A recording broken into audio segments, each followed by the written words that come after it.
The air hung heavy, thick with the acrid scent of burnt fuel and shattered dreams. Beneath a bruised European sky, on a makeshift airfield scarred by recent conflict, lay the metallic husk of a P-51 Mustang. Its once gleaming silver skin was now a patchwork of dents and tears, a testament to a brutal aerial dogfight it had barely survived. One wing drooped at an unnatural angle. The propeller blades were mangled beyond recognition, and a gaping hole marred its fuselage where shrapnel had torn through. To any trained eye, especially those hardened by the grim realities of aerial combat, this magnificent warbird was beyond repair, a grounded eagle destined for the scrap heap, its glory days definitively over. A German pilot, his uniform immaculate despite the surrounding devastation, strode with an almost arrogant confidence. His face, though young, was etched with the grim realities of war, but his gaze now held a glint of absolute certainty, a veteran's dismissive assessment. He surveyed the wreckage, a cynical smirk playing on his lips, before turning to the small group of Allied soldiers and ground crew who had gathered, their faces a mixture of exhaustion and despair. $100 American, he declared, his voice cutting through the low hum of distant artillery like a razor. Says that bird never flies again, not a chance in hell. It's scrap metal, gentlemen, nothing more. The pronouncement hung heavy in the cold, damp air, unchallenged. Who would dare contradict such a seasoned assessment, especially from an enemy pilot who seemed to relish their despair? The P-51, a symbol of Allied air superiority, seemed utterly defeated, its powerful engines silent, its spirit broken. Hope was a luxury few could afford on that desolate patch of land, where every day brought new losses and renewed futility. The weight of the war, of constant struggle and limited resources, pressed down on everyone present, making the German certainty feel like an undeniable truth. But then, a figure emerged from the periphery, walking with a deliberate, unhurried pace that seemed out of place amidst the urgency of a war zone. He wasn't a soldier, nor a high-ranking officer, but a man in grease-stained overalls, his hands calloused from years of toil, his eyes holding a quiet, almost unassuming intelligence. He was an American, an unemployed mechanic from the heartland, swept up in the swirling currents of war, far from the familiar hum of a peaceful garage back home. He wore no uniform, carried no official rank, just an uncanny, almost innate understanding of internal combustion engines and the intricate machines they powered. A ripple of skepticism, quickly turning to outright derision, went through the small group. What could this civilian possibly do? His appearance was so out of place, so ordinary amidst the uniforms and the wreckage. The German pilot scoffed, a sneer twisting his lips, his initial amusement giving way to a hint of irritation. "And you, my friend," he challenged, his tone dripping with sarcasm, "believe you can resurrect this particular wreck? Perhaps you have some magical incantation up your sleeve?" His eyes narrowed, challenging the mechanic to justify his unexpected intrusion. The mechanic, whose name was unknown to most, remained unfazed. He simply walked towards the downed fighter, his gaze methodical, assessing every bent strut, every torn rivet, every broken line. He didn't speak of complex structural repairs or missing engine parts or the impossibility of sourcing them in a war zone. Instead, he reached slowly into a pocket of his tattered overalls and pulled out something entirely unexpected, something so mundane it seemed a cruel joke. Not a wrench, not a spark plug, not a specialized tool of any kind. He held up a common, ordinary, rusty nail. It was just a simple piece of steel, barely an inch long with a flattened head, a tool fit for carpentry, not for the most advanced warplane of its era. A collective gasp, followed by a stunned silence, then a low murmur of disbelief swept through the onlookers. A nail?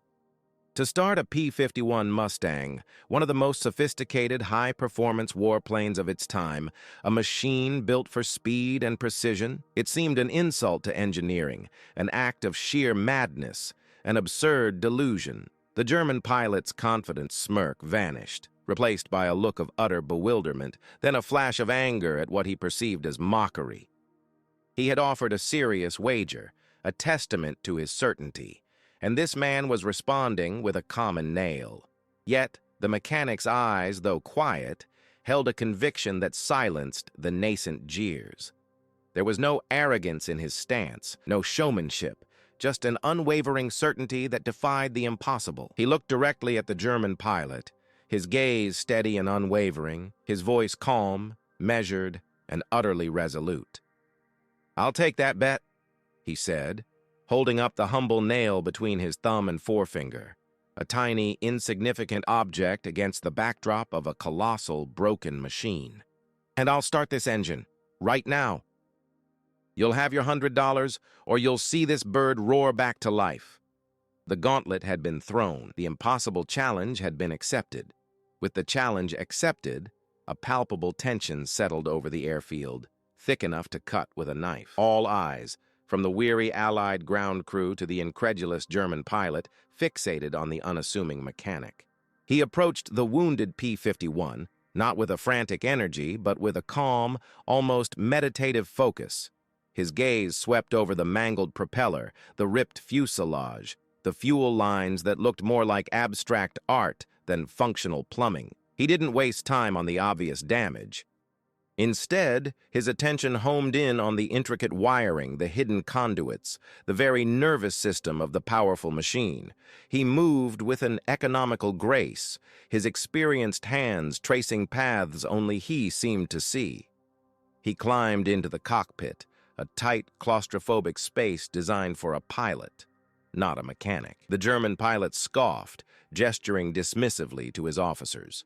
What could a mere nail possibly do in this labyrinth of advanced wartime technology?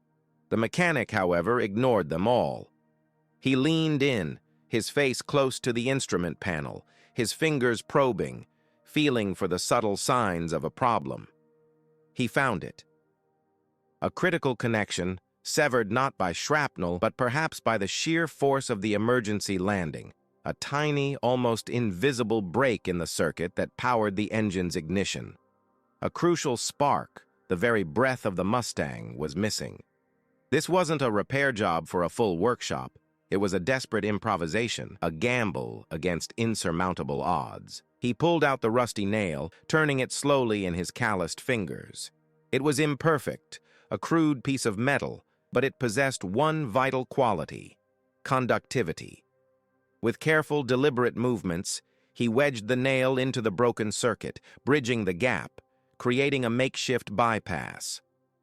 It was a testament to raw ingenuity, a daring shortcut that bypassed standard operating procedures entirely. The air held its breath. The German pilot leaned forward, his sarcasm replaced by a grudging curiosity, his brow furrowed in a mix of disbelief and dawning apprehension. The mechanic took a deep breath, his eyes meeting no one's. He reached for the ignition switch, his hand steady. The silence stretched, long and agonizing, punctuated only by the distant thrum of the war. He turned the key. A click, then another. The P-51 coughed, a dry, rattling sound that sent a jolt through the onlookers. It was a gasp, not a roar. A fragile whisper of life from a machine presumed dead. The German pilot's eyes widened fractionally.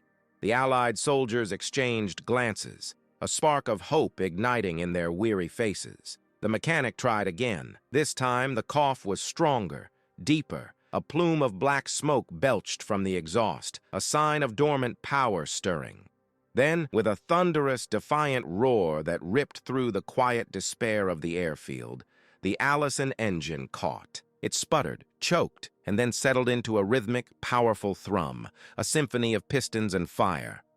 The P-51 Mustang, its body broken but its heart beating once more, vibrated with renewed life. The sound was deafening, exhilarating, a visceral rejection of defeat. A collective gasp swept through the crowd, quickly followed by a cacophony of shouts and cheers from the Allied side.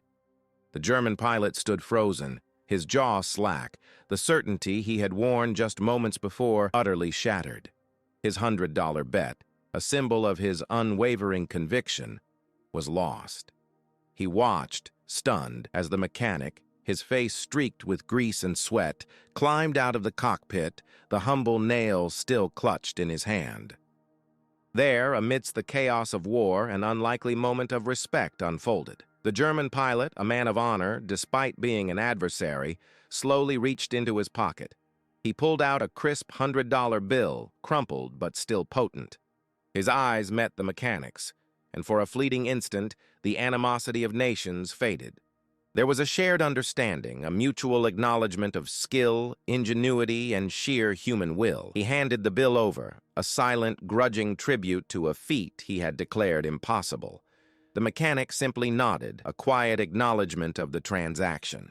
In that war-torn landscape, this small act of defiance, of bringing a downed warbird back to life, was more than just winning a bet. It was a morale booster, a testament to the fact that even in the face of overwhelming destruction, the human spirit could find a way to innovate, to rebuild, to fight another day. It was a fleeting, almost poetic bond forged between two men on opposing sides, connected by the universal language of mechanical genius. But the war raged on, relentless and unforgiving. The P-51, patched up and ready for battle, would soon take to the skies again. Its temporary savior fading back into the anonymous ranks of countless unsung heroes. The German pilot, his bet paid, his worldview momentarily shaken, would return to his own duties. The memory of the nail mechanic, a curious, almost mythical anecdote in a conflict filled with grim realities. They parted ways, two threads of a larger tapestry, seemingly destined never to cross again. Years bled into decades. The war ended, leaving behind scars both physical and psychological, but also a yearning for peace and understanding. For one of these men, the memory of that day, of the impossible, made real, refused to fade. It was the German pilot, now an older man, a civilian haunted not by defeat, but by the sheer audacity of that moment. He carried with him not just the memory of the lost bet, but a profound respect for the American mechanic's resourcefulness. He had witnessed a spark of human brilliance that transcended the brutality of combat, a moment of pure, unadulterated ingenuity. He started to search. His quest began subtly. A quiet obsession born from a desire for closure and a need to acknowledge the man who had defied his certainty.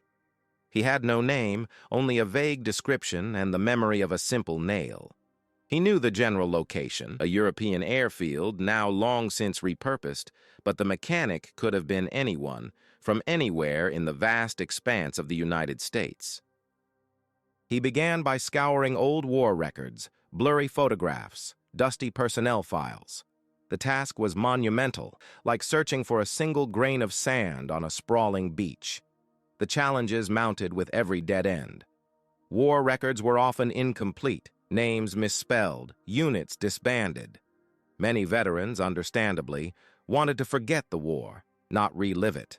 The search was not just for a name, but for a ghost, a fleeting memory of a man who had left an indelible mark on a war-weary soul. The sheer scale of the United States, a landmass far larger than anything the German pilot knew, felt like an insurmountable obstacle. How could one find a single, ordinary man in a nation of millions? A man whose identity was lost to the fog of war and the passage of time.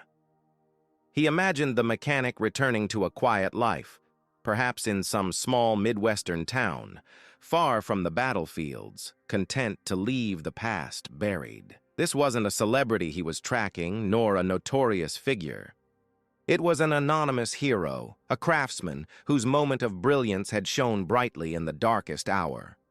The motivation for his relentless pursuit went far beyond a mere $100 wager. That bet had been a symbol of wartime certainty, a declaration of mechanical death. But the Mechanics Act had been a symbol of life, of defiance, of the unexpected spark of human genius that could transcend the grim calculations of conflict. For the German pilot, that moment at the P-51 had become a touchstone, a memory that offered a glimpse of something pure and hopeful amidst the savagery. It wasn't about winning or losing anymore. It was about honoring a profound, albeit brief, connection. It was about acknowledging a man whose skill had cut through the bitter animosity of war, revealing a shared humanity that lingered long after the guns fell silent. He started by contacting nascent international veteran organizations, writing letters in painstakingly translated English, hoping that someone, somewhere, might remember a story, a rumor, a mechanic who could start a P-51 with a nail. He pored over old newspapers, not just from Germany, but from American publications that occasionally found their way across the Atlantic, looking for any mention, any photograph that might jog a memory. He spent countless hours in libraries, sifting through microfiche of wartime dispatches and post-war reconstruction efforts. Each negative answer, each polite but ultimately unhelpful reply, was a small sting, yet it never truly extinguished the flame of his resolve. His friends, those who knew of his unusual quest, often questioned his sanity. "Let the past lie, Carl," they would advise, urging him to focus on rebuilding his own life, his own country. But for him, finding the mechanic was part of his own rebuilding, a way to reconcile the stark contrasts of his wartime experience. It was an act of personal peace, a pilgrimage to find the embodiment of a moment that had given him pause, made him reconsider the black and white certainties of an enemy. He learned about the American emphasis on individual ingenuity, the can-do spirit that characterized so much of their war effort, and he recognized that spirit in the mechanic. He saw it in the stories of the Rosie the Riveters and the GIs who fixed their own jeeps with baling wire and hope. The challenges were not merely logistical, they were emotional. The fear that the mechanic might be dead, a casualty of the very war they had both fought, was a constant shadow, or worse, that he might not want to be found, that the memory of a German pilot, even one who had paid his respects, would be an unwelcome intrusion into a hard-won peace. The thought of confronting a man who might harbor deep-seated resentment was daunting, but the pull of that shared moment, that silent exchange of respect, was stronger. He kept a small, tarnished nail, similar to the one he imagined the mechanic had used, in a drawer, a tangible reminder of his mission. It was a simple object, yet it held the weight of a powerful memory, a symbol of hope born from desperation. He placed discreet advertisements in American veterans' magazines, phrasing them carefully, avoiding any hint of animosity, focusing instead on a wartime mechanical feat and a desire to express gratitude. He knew the odds were astronomically against him. The mechanic might not read those magazines or might not connect the dots to a decades-old memory, but he persisted, driven by an almost spiritual need to close this particular chapter of his life, not with forgotten bitterness, but with a handshake. He imagined the mechanic's face, the quiet determination in his eyes, the grease stains on his overalls, and those images fueled his unwavering commitment.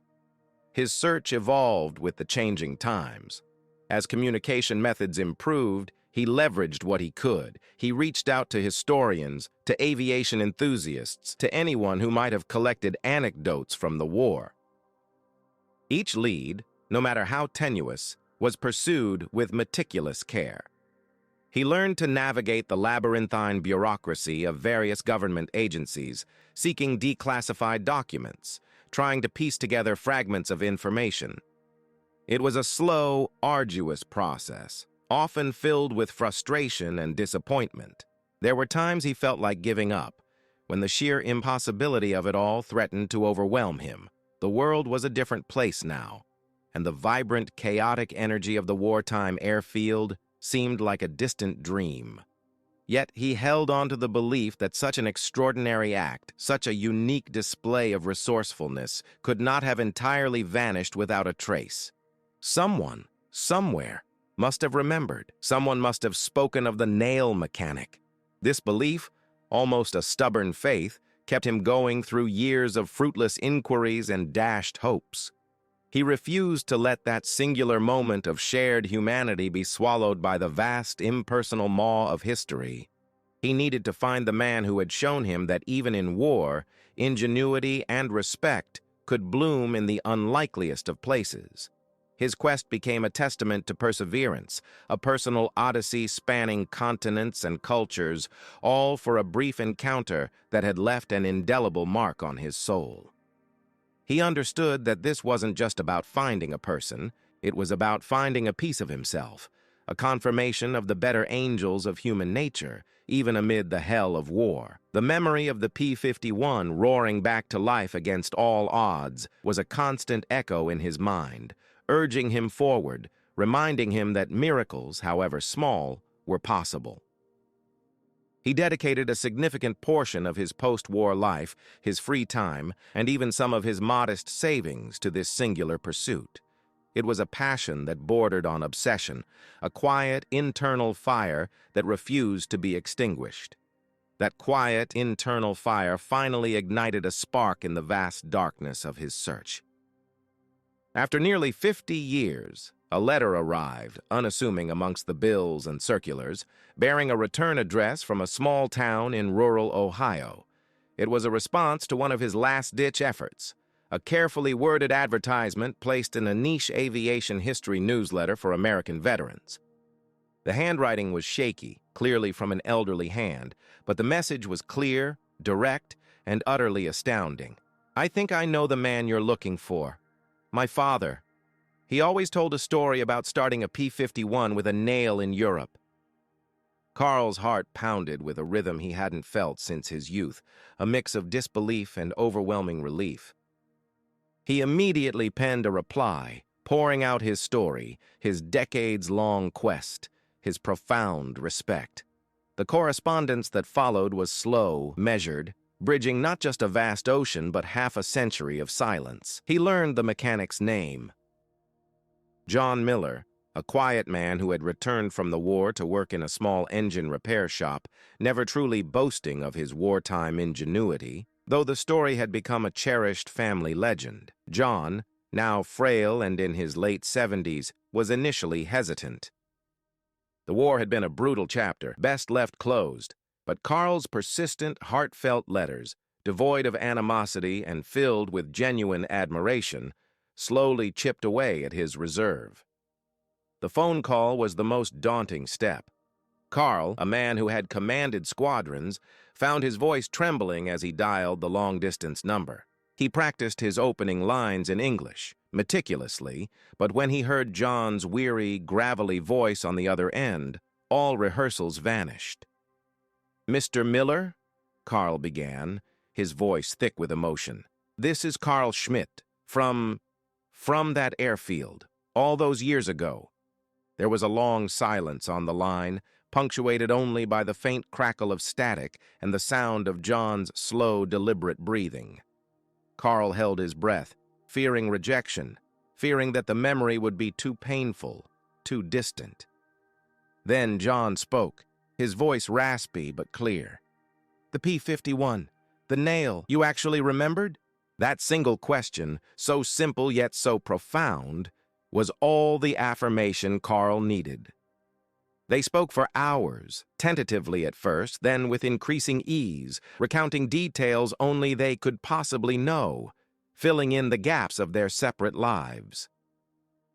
The German pilot, now a retired engineer, and the American mechanic, a retired small-town craftsman, found common ground in the shared memory of a singular, impossible moment. The animosity of nations, the uniforms they once wore, the conflict that had defined their youth, all melted away under the warmth of rediscovered connection.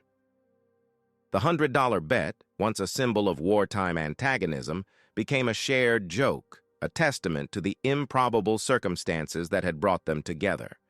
The decision for a physical reunion was mutual, almost unspoken. Carl booked a flight, a journey across the Atlantic that felt like crossing a temporal rift. He landed at a bustling American airport, a world away from the war-torn airfields of his past, and rode a rented car through endless miles of Midwest farmland, past fields of corn stretching to the horizon, a landscape utterly alien, yet strangely comforting. He arrived in John's small town, a place where the American flag flew proudly from every porch and the pace of life was slow and deliberate, a stark contrast to the fast-moving world Carl knew. He found John's house, a modest, well-kept home with a porch swing and a garden brimming with tomatoes. As Carl stepped out of the car, John emerged from the front door, leaning heavily on a cane, his frame stooped by age, but his eyes still holding that familiar, quiet intelligence. For a long moment, they simply stood, two old men separated by a wide lawn and a lifetime of experiences, yet bound by a single unforgettable encounter. The air was thick with unspoken emotion, with memories of youth and war, of defiance and ingenuity. Then, slowly, John lifted a hand, a slight, almost imperceptible gesture of invitation. Carl walked towards him, his own steps feeling heavy, each one carrying the weight of decades of searching, of hope and doubt. When they finally met at the base of the porch steps, there was no grand gesture, no dramatic embrace. Instead, John simply extended his hand, and Carl took it, his grip firm, respectful. Their hands, one German, one American, one a pilot, the other a mechanic, met in a silent handshake that transcended language, nationality, and the bitter divisions of war. "You really came," John said, his voice softer now, a hint of wonder in it. "I promised myself I would," Carl replied, his own voice hoarse with emotion he hadn't anticipated. "I had to thank you for that day, for showing me something extraordinary." They sat on the porch swing, the late afternoon sun casting long shadows across the yard. For hours they talked, not just about the P-51, but about their lives, their families, the world they had helped shape. John recounted his surprise at seeing a German pilot on an Allied airfield, his initial suspicion, and then the quiet thrill of the challenge. Carl spoke of the profound impact of witnessing John's ingenuity, how it had stayed with him, a beacon of human spirit amidst the destruction. He described how John's act had made him question the rigid definitions of enemy and ally, revealing a deeper shared humanity. The reunion was a deeply personal act of healing, a quiet reconciliation between two individuals who had once stood on opposite sides of a global conflict. They realized that their connection went beyond the simple wager. It was about the universal language of skill and the unexpected bonds forged in adversity. John, who had always downplayed his wartime heroics, found validation in Carl's unwavering respect. Carl, who had carried the weight of wartime memories, found a profound sense of peace in finally acknowledging the man who had impressed him so deeply. Their shared story, once a private anecdote, now began to take on a new significance, a testament to the power of human connection that could bridge the deepest divides. It was a story not just of war, but of what came after: forgiveness, understanding, and the enduring legacy of a humble nail. This legacy, etched not in stone but in the hearts of two men, resonated far beyond their quiet porch conversations. Their improbable friendship became a beacon, a living testament to the human capacity for reconciliation and the surprising ways connections can form across the deepest divides. They proved that respect for ingenuity and shared humanity could, over time, mend even the profound wounds of conflict. John and Carl, the mechanic and the pilot, continued their transatlantic dialogue for many years, their bond deepening with each passing season. They visited each other's homes, shared meals with families, and recounted their unique tale to anyone who would listen, always with a twinkle in their eyes when they spoke of the P-51 and that simple, rusty nail.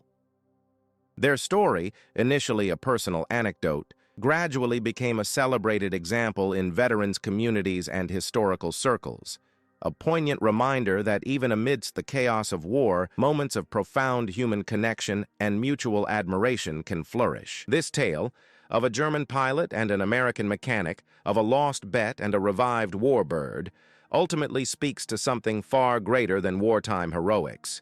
It illuminates the triumph of the human spirit, the power of resourcefulness against all odds, and the unexpected bonds that adversity can forge. It's a powerful testament to the idea that ingenuity knows no nationality and that true respect can bridge any chasm, transforming adversaries into friends. Their journey from a tense airfield in Europe to a peaceful porch in Ohio reminds us that while conflicts may rage, the capacity for understanding and healing remains an intrinsic part of who we are. It underscores the profound impact one small, defiant act can have, not just on a single moment, but on a lifetime, inspiring forgiveness and fostering a legacy of peace. So, what do you think of John and Carl's extraordinary story? Did it surprise you how a simple nail could lead to such a lasting connection? Share your thoughts in the comments below. If this narrative of unexpected ingenuity and enduring friendship resonated with you, please give this video a thumbs up, subscribe to our channel for more untold stories, and hit that notification bell so you don't miss our next deep dive into history's most fascinating moments. Thank you for watching. And remember, sometimes the smallest acts of brilliance create the greatest legacies.